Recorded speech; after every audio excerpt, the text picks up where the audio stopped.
அனைவருக்கும் காலை வணக்கம். நேற்றைக்கு மார்னிங் எங்கள் வீட்டில் பிரேக்ஃபாஸ்ட்டு ரவா உப்புமா தான். என்னன்னு தெரியல, நிறைய பேர் ரவா உப்புமா பிடிக்காதுன்னு சொல்லுவாங்க. பட் எங்கள் வீட்டில் எல்லாருக்குமே ரவா உப்புமா ரொம்ப பிடிக்கும்.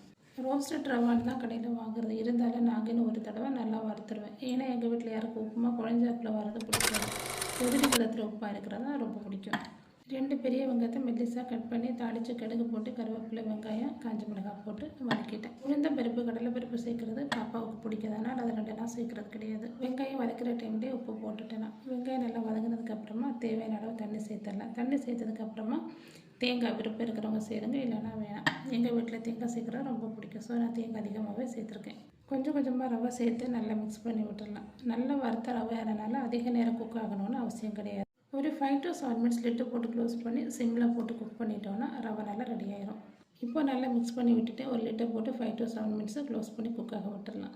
இப்போ 7 மினிட்ஸ் ஆயிடுச்சு. உப்புமா நல்லாவே ரெடி ஆயிடுச்சு.